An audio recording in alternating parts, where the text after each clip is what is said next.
veut revendiquer à travers les langues nationales. Nous avons des défis. C'est le défi de la formation des enseignants. L'autre défi, est-ce qu'il sera possible de produire autant de matériel didactique, autant de manuels pour chaque langue nationale, puisque je rappelle que nous avons 20 langues codifiées, ça peut être beaucoup. Bravo au Sénégal, c'est-à-dire en d'autres termes, on veut promouvoir des langues locales. On parle plus des langues locales. Parce qu'en réalité, on ne peut pas développer une société avec une langue étrangère.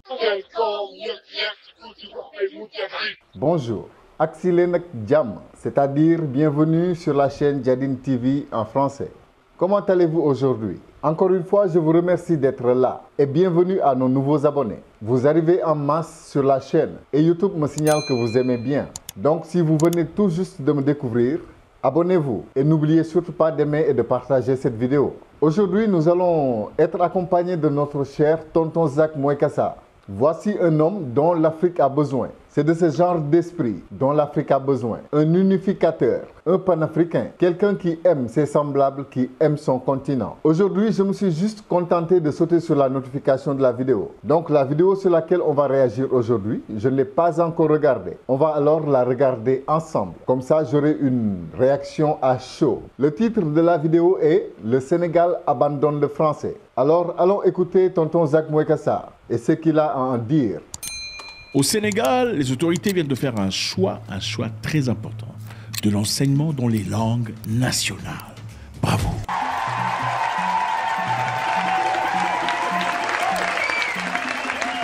Salut à tous les amis, c'est toujours avec beaucoup de plaisir que je vous reçois. Je suis en train de m'apprêter pour aller à la salle de sport, comme d'habitude, 2 fois par jour au moins. Mais comme je vous aime beaucoup, je me suis arrêté pour vous faire une petite vidéo avant de partir. Ça se passe au Sénégal. Sénégal, pays de la teranga, la belle culture, la belle aventure, super endroit. La nourriture, regardez-moi ça. On parle de jollof nigérian et jollof ghanéen. Mais l'original jollof vient du Sénégal. Ah oui. L'original jollof est sénégalais. La mosaïque culinaire, incroyable. Et aussi le sport, un pays qui promeut le sport à ce niveau est très louable. Vous savez, les sportifs sénégalais, les catcheurs, pas les catcheurs, les lutteurs, ils reçoivent à peu près 200 millions de francs CFA, le combat. 200 millions, c'est combien 200 millions? C'est à peu près 300 000 $. C'est beaucoup d'argent. D'accord, c'est beaucoup d'argent. Alors voilà, le Sénégal est engagé à renforcer les langues africaines. Donc le Dioula, le Malinké, le Pulaar, le Séréré, le Soninké, le Wolof seront des vecteurs du souverainisme revendiqué par le nouveau pouvoir. Donc le nouveau pouvoir sénégalais veut revendiquer le souverainisme, un État souverain. Donc je vais faire une petite précision par rapport à tous mes concitoyens qui me demandent de parler Wolof sur cette chaîne. Donc j'ai créé cette chaîne en parallèle à la chaîne en Wolof pour toucher peut-être une plus grande audience, une audience plus africaine, une audience qui va nous permettre de créer un certain brassage, une audience qui va nous permettre de nous comprendre sur d'autres latitudes. Donc Jadine TV existe en ce moment en 2 langues, en Wolof et en français. Et je crois bien qu'après cette vidéo, j'aurais bien envie de créer une autre chaîne en d'autres langues nationales, comme le Serer. Par exemple, sur la chaîne en Wolof, j'ai une toute petite formule que je demande à chaque fois que ceux qui suivent écrivent dans les commentaires. Surtout s'ils sont nouveaux sur la chaîne. Jadine Tila Bok. Donc ça, c'est une formule que je vais vous apprendre. Et si vous êtes sur cette chaîne, si vous êtes abonné, je vais vous apprendre de temps en temps quelques mots en Wolof. Aujourd'hui, c'est Jadine Tila Bok. Ce qui signifie littéralement Jadine, j'en fais partie. Parce que je demande aux gens, s'ils sont nouveaux sur la chaîne, de s'abonner et de me dire qu'ils en font partie maintenant. Donc Jadine Tila Bok. Et souvent sur la chaîne en Wolof, je demande à chacun de me dire ça en sa langue, en Serer, en Diola, en Pulaar, en Soninké. Que chacun me dise dans sa langue Jadine Tila Bok. Et quand l'audience sera plus élargie, je vous demanderai à vous, mes frères africains, de me dire dans vos langues Jadine Tila Bok, c'est-à-dire Jadine, j'en fais partie. On veut revendiquer à travers les langues nationales. Nous avons des défis. C'est le défi de la formation des enseignants. L'autre défi, est-ce qu'il sera possible de produire autant de matériel didactique, autant de manuels pour chaque langue nationale, puisque je rappelle que nous avons 20 langues codifiées, ça peut être beaucoup. Bravo au Sénégal, c'est-à-dire en d'autres termes, on veut promouvoir des langues locales. On parle plus des langues locales. Parce qu'en réalité, on ne peut pas développer une société avec une langue étrangère. Ça ne se fait jamais, nulle part. Montrez-moi une société développée avec une langue étrangère. Ça n'existe pas. Même les Américains qui parlent anglais, ce sont des Anglais qui sont partis là-bas, y vivre, en plus des autres nations. Mais les Anglais sont partis là-bas. Ok. Donc on ne peut pas développer une nation avec une langue étrangère. C'est pas possible. Les Chinois ont développé la Chine. C'est pas possible. On peut littéralement pas développer un pays avec une langue étrangère.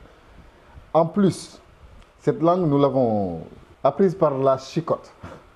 Ils nous ont bien chicoté pour qu'on puisse la parler, cette langue. Mais pour le moment, on peut dire que c'est cette langue qui nous lie entre Africains. C'est d'ailleurs la raison d'être de cette chaîne, pour toucher mes frères africains. Donc, à défaut d'avoir une langue qui nous connecte, notre propre langue, on va utiliser cette langue en attendant. Et ce programme, je pense que c'est un programme qui va réellement changer les choses, parce qu'on sera mieux interconnectés. Il est vraiment temps qu'on puisse se parler et se comprendre par nos propres langues.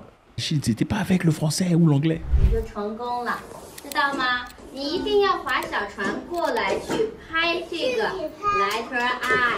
vous dire la vérité, en Afrique généralement française, francophone, quand on parle français à la française, plus on sonne comme un français, plus on paraît être intelligent et exceptionnel. En premier lieu, au président de la République, avoir un peu songé quand même un peu aux étudiants qui ont tant paupérisé par des conditions malades des microbes. Maintenant, depuis que nous étions un peu déguerpis.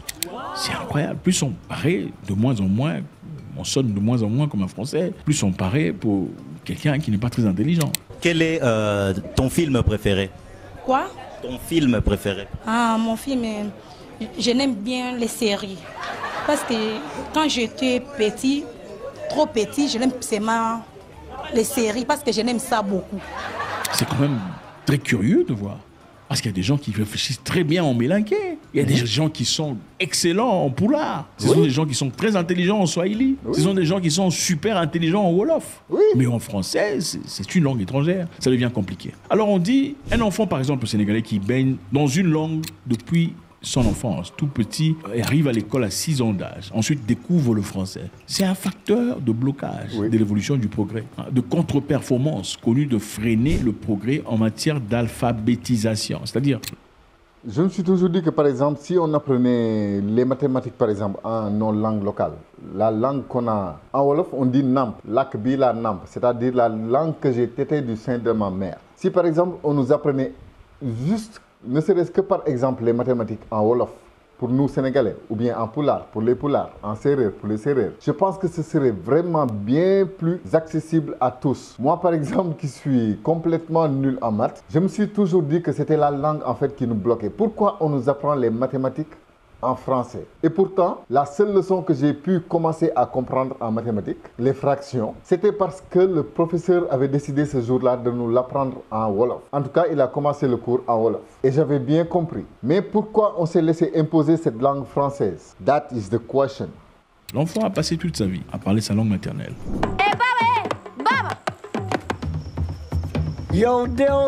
Et à 6 ans, vous l'envoyez à l'école pour apprendre. Et avant d'apprendre, il apprend d'abord à parler français. Parfois, quand même, on sent que vraiment... Et ensuite, vous l'apprenez comment construire une maison, comment faire les maths. Ça devient compliqué. Pourtant, si vous transmettez la matière dans sa langue maternelle, c'est beaucoup plus facile. Regardez, quand vous parlez à quelqu'un dans une langue étrangère, vous parlez à son cerveau. Mais quand vous parlez à quelqu'un dans sa langue maternelle, vous parlez à son cœur. Exactement. Il m'est arrivé à maintes reprises dans les pays africains, généralement, quand j'y vais, je fournis toujours des efforts d'apprendre la langue locale, la langue des locales. À plusieurs reprises, il m'est arrivé, pendant que je conduisais, j'étais en voiture, être arrêté, stoppé par les policiers. Et quand la police m'arrête et que je m'adresse à eux en anglais, par exemple, vous sentez qu'ils sont durs. Alors, vous venez d'où? Où sont vos papiers, votre licence et tout le bazar? Mais quand vous leur parlez dans la langue locale, même si vous n'êtes pas fluent, le simple fait d'essayer, vous sentez directement que la police est adoucie. Alors, ça fait combien de temps que tu es ici? Toi, tu parles cette langue, tu as une femme d'ici. C'est comme ça qu'ils sont. Bon, partez. Parce que tu as touché son cœur. Quand tu parles dans une langue étrangère, anglais ou français, ou portugais ou ailleurs, ou espagnol, tu parles à l'intelligence, c'est-à-dire au cerveau de la personne, du sujet. Mais quand vous parlez dans leur langue maternelle, même si vous n'êtes pas fluent, vous parlez à leur cœur. Ils se sentent beaucoup plus proches de vous. Les Sénégalais ont compris qu'il est important de valoriser la langue locale. Une maison d'édition doit être en collaboration avec la langue qui est parlée par les populations. La langue qui est parlée par les populations, ce n'est pas du tout le français. Le français fait partie de notre histoire. Mais il faut commencer par nous approprier ou bien nous réapproprier ce qui nous appartient. Chez les francophones, comme on le dit généralement, quand tu parles, tu fignoles comme Mélenchon. Bon, écoute, je suis rentré de Paris. Directement, on pense que tu es intelligent. Directement, on pense que tu dis la vérité. Directement, on pense que tu es fiable. C'est ça. J'ai vu quelqu'un là parler dans des vidéos. Il parle bien. C'est un entrepreneur. Mais tu es malade, petit. Tu ne connais pas la vie. Un entrepreneur, tous les entrepreneurs. Il parle bien, ça doit être un entrepreneur. Donc, tous les entrepreneurs, les meilleurs sont francophones, quoi. Les entrepreneurs dans le monde sont tous francophones. Il y a un village ici, même pas un village, une petite ville quelque part en Afrique de l'Est, où les gens ne parlent presque pas. Le pays a été colonisé par les francophones, où on parle français. Mais les gens parlent un français broken. C'est un français broken, mais ils parlent leur langue. Il faut les voir. Il y a aussi un autre endroit ici, en RDC, c'est quoi ça? Butembo. À Butembo, il y a des gens qui parlent Kinande. Ce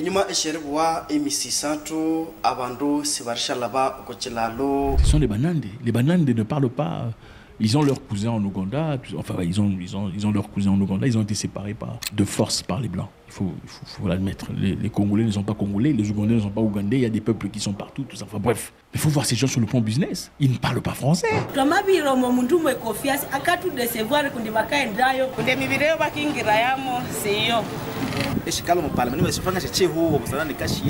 Oui, il parle bien. C'est un entrepreneur. Petit, tu es ici de quel trou? Hein? Non. Il y a des gens qui sont très intelligents dans beaucoup d'aspects de la vie que le français. Et je pense qu'il est très important. Les gens ici viennent me voir. Quand vous regardez cette vidéo, c'est la première fois. Vous faites quoi en général? Même pas cette vidéo. Je parle ici des vidéos en français en général. La première chose, quand ce n'est pas un français, vous voulez d'abord écouter sa tonalité. C'est exactement ce que me disait l'autre en commentaire. J'en ai parlé dans ma précédente vidéo et vous m'avez dit que quelqu'un d'autre a commenté et m'a dit que j'aime bien ton accent sénégalais. Et ça m'a rendu tellement fier d'avoir cet accent sénégalais. Donc voilà. En fait, c'est ça le problème en Afrique. Quand on parle français, on doit parler cette langue à la française, quoi. Donc c'est pourquoi l'autre, il avait commenté, m'a dit que je ne devais pas parler, quoi, en fait, parce que je n'avais pas l'accent français. C'est vraiment bizarre, quoi, des fois. Moi, ce qu'il parle, c'est à partir de là que vous estimez le niveau de respect, de crédibilité que vous voulez lui accorder. Vrai ou faux? Ah oui. Votre crédibilité accordée à une personne dépend de son style de français, n'est-ce pas? C'est ça. La colonisation, le cerveau est appuyé. Donc vous ne pouvez pas donner crédit à une personne simplement par le fait que son français n'est pas coulant. Comme ça ne coule pas comme une rivière, bah écoute, peut-être qu'il faut vérifier. Hein, écoute, il fait des fautes. C'est ça. C'est ça. Mais le monsieur sait comment faire les calculs. Il connaît les maths. Toi, tu ne connais pas. Toi, tu sais, ici, on mettait. Non, là-bas, il faut être S et accent circonflexe. Les Français, ils ont quoi? 30% des Français vivent avec moins de 100 € le 10 du mois. C'est vrai. C'est mon cas. Ah oui, c'est votre cas? Ouais. Et comment vous faites alors pour vivre? Bon, moins de 100 € par mois si je ne travaille pas. J'ai des frères qui me donnent de l'aide. Toute petite retraite. Hein. Et comment vous faites alors? Ben, on fait avec, je vais au restaurant du cœur. Ah oui, d'accord. Ou les associations où ils distribuent des repas. Ah oui. Et vous êtes venu quand en France? Moi, ça fait 15 ans. 15 ans? Ouais. Et vous vous attendiez à cette vie quand vous étiez en Afrique? Avant de venir en France, vous attendiez à ça ou pas? Non. La grande majorité des Français, ils n'ont pas grand-chose. À part ceux qui volent dessus, évidemment. Donc là, maintenant, j'ai un chantier, là, je viens de commencer, mais ça va pas. C'est la galère, quoi. C'est la galère, ouais. Mais en moyenne, il y a des endroits où on ne parle pas des langues étrangères comme ça, mais des gens qui ont gardé la culture. Laissez-moi vous dire une chose. Tu ne peux pas te déclarer un homme si tu n'as jamais été au village de ton père. Tu n'es pas un homme. Tu n'as jamais été au village de ton père, comment ça? Tu ne connais pas la langue maternelle. Tu n'es pas un homme. Tu n'es pas un homme, tu es un enfant. Un enfant spirituel. Un bébé psychologique. Comment ça se fait que tu n'as jamais été au village de ton père? Tu ne sais pas d'où tu viens, mais tu es en train de rêver de partir à Paris. Tu rêves de partir à Londres. Oh, là-bas, c'est rentré. C'est rentré où? Mais c'est ça ton origine. Même si c'est rentré, il faut d'abord savoir d'où tu viens pour savoir où tu vas. Oui. Même un arbre a ses racines. Sans les racines, l'arbre n'est rien. Ça sèche. Et vous négligez vos langues. C'est incroyable. Il y a des pays ici en Afrique où même les habits traditionnels, c'est-à-dire pendant les mariages traditionnels, ils n'ont pas leur propre style d'habit traditionnel. ils ont perdu la culture. Pourquoi? Parce que depuis longtemps, on leur avait prêché que c'était démoniaque, c'était satanique. Tout ce qui n'est pas venu du blanc, c'est le diable. Okay? Si tu es né en Afrique, tu es naturellement lié par le diable. Il faut jeter tout ce qui est de culture, tout ce qui est de tradition, il faut abandonner. Maintenant, vous êtes obligé, au moment de vos mariages, d'aller copier les Nigérians. C'est ce que vous faites. Vous allez chercher des mariages des Nigérians pour chercher des habits. Vous n'avez pas d'habits uniformes. Partez dans des pays comme l'Afrique du Sud. Quand un Xhosa est habillé, ça, vous pouvez voir ça, c'est un Xhosa. Comme c'est un Zoulou, vous savez, ça, en regardant simplement, vous savez établir la tribu, si pas le clan. Quand c'est une Tswana, vous savez, ça, c'est les Tswana. Quand c'est Soutou, vous savez, ça, c'est Soutou. Parce que c'est clair, c'est comme ça que les Soutou s'habillent, c'est comme ça que les Tswana s'habillent, c'est comme ça que... Parce qu'ils ont gardé la culture. C'est jusqu'en 1994 qu'ils ont été libérés. Donc, ils ont eu plus de temps de s'aimer, de travailler ensemble. Même sur le plan social, ce sont des gens qui s'aiment entre eux. Ils ne vous aiment pas, c'est vrai, vous l'appelez xénophobe, mais ils s'aiment entre eux parce qu'ils sont restés concentrés à s'aimer entre eux pendant la misère et les galères. On ne vous aime pas parce que vous êtes différents, vous avez perdu votre culture, vous ne connaissez pas vos langues. Voilà pourquoi on ne vous aime pas, vous les appelez des xénophobes. On ne vous aime pas parce que vous avez perdu vos religions, vos croyances sont complètement machin. Vrai, hein? Voilà pourquoi on ne vous aime pas. On ne vous aime pas parce que vous êtes idolâtres des Blancs et eux, ils ne le sont pas. Et quand vous venez, vous êtes en train de détruire leurs histoires. Quand vous allez chez eux. Comment est-ce que dans votre pays, on ne sait pas identifier ça, c'est la tenue de quelle tribu? En parlant de mariage, on ne parle pas de danse traditionnelle. C'est difficile, vous n'avez pas de culture. Il n'y a pas de culture de pays, ça n'existe pas. Il y a seulement des cultures de clans. Le pays n'a pas de culture. Parce que le pays est formé par des... Enfin bref, il y a des gens qui partent en Europe pour aller prêcher l'évangile. Pendant ce temps, ils ne sont pas partis prêcher l'évangile dans le village de leur père. Vous êtes des aventuriers. Au village de votre père, vous n'êtes pas partis. C'est Dieu qui t'a envoyé seulement là-bas pour manger les hamburgers. Oh, je ne peux pas rentrer là-bas. C'est comme si j'étais dans la maison de mon père et je dis que le voisin doit me nourrir. Vous ne verrez jamais un blanc dire je ne rentrerai pas chez moi parce que voilà, même s'il peut y en avoir 2 ou 3, ce n'est pas plus de 10. Vous ne verrez jamais un Sud-Africain partir dans un autre pays dire j'ai abandonné chez moi. Il rentre malgré, c'est vrai que le pays est stable. Mais malgré tout, quand ils rentrent dans leur village, ce n'est pas aussi riche, mais ils rentrent dans leur village. Pendant la Noël, pendant la bonne année, ils rentrent dans leur village. Contrairement à vous qui êtes en ville en train de danser, vous voulez partir à Paris, eux rentrent dans leur village, à leur origine. Félicitations au Sénégal. Ils disent qu'il est plus efficace de développer la langue nationale que de cultiver une langue étrangère. Ouais. Un enseignement qui serait donné dans une langue maternelle permettrait d'éviter des années de retard et d'acquisition de connaissances. Ils ont tout à fait raison. Je pense qu'il est essentiel qu'on le dise. Félicitations au Sénégal. Ça sera très dur, difficile, parce que le challenge est qu'on doit traduire beaucoup d'histoires dans plusieurs langues. On doit traduire les cours dans plusieurs langues. Ça prendra du temps. Prendre du temps vaut mieux que la non-existence. Faites-moi savoir ce que vous en pensez. C'est toujours avec beaucoup de plaisir. On veut vous lire, on veut vous voir, on veut voir ce que vous pensez. God bless. God bless.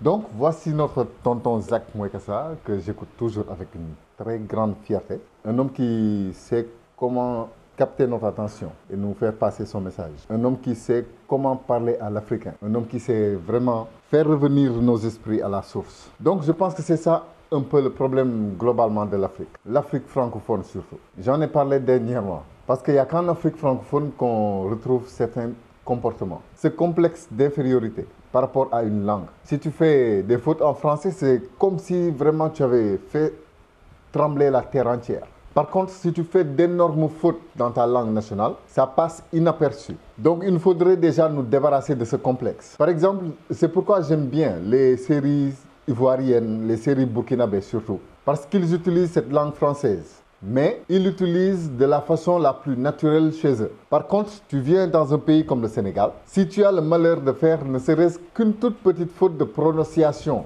de la langue française, alors là, c'est fini. C'est comme si tu avais commis un crime. Et pour souligner encore plus profondément ce complexe que nous avons par rapport à cette langue, il vous suffit de regarder aujourd'hui nos séries et écouter comment les Sénégalais pensent pouvoir se valoriser en mettant l'accent sur la prononciation, non seulement du français, mais maintenant aussi du Wolof. Quand une Sénégalaise parle aujourd'hui, elle pense que pour avoir l'importance qu'elle pense pouvoir avoir avec cette langue française, même si elle n'a pas fait les bancs, elle se contente de rouler les R et de se chercher un accent qui ne lui appartient pas, que ce soit les femmes et même aussi les hommes.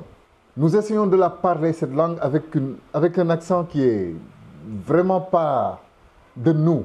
Et ça se sent. Mieux vaut parler librement cette langue avec notre propre accent que d'essayer d'aller chercher l'accent parisien. On n'en a rien à faire. Donc il est temps que l'Afrique revienne à ses sources. Il est temps que l'Africain revienne à lui-même. Il est temps qu'on utilise cette langue, pas comme quelque chose qu'on serait forcé d'utiliser ou bien quelque chose qui nous donne l'importance qu'on prétend avoir, mais comme un outil d'intégration et un outil de quelque chose qui nous rassemble. Peut-être qu'aujourd'hui je ne parle pas le Swahili. Peut-être qu'aujourd'hui je ne parle pas une autre langue qui permettrait à mon frère africain d'un autre pays de me comprendre. Je parle ici de langue nationale, de langue qui nous appartiennent réellement, pas de langue coloniale. Mais c'est un devoir pour moi d'apprendre ces langues.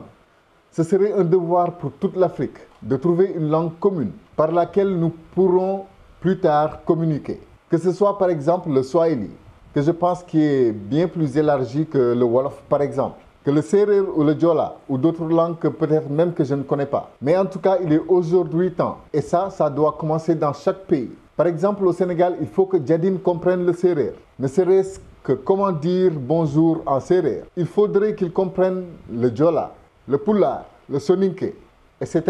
Donc voilà, j'ai eu un grand plaisir à faire cette vidéo. Comme j'ai toujours du plaisir à écouter notre tonton Zach Moekassa. D'ailleurs, il a créé une autre chaîne, Moekassans TV. Vous en avez déjà sûrement entendu parler. Et il vous attend sur cette chaîne pour pouvoir parler d'autres sujets plus élargis. En attendant, moi je vous donne rendez-vous dans une prochaine vidéo. Et je vais terminer comme notre tonton Zach Moekassa. God bless.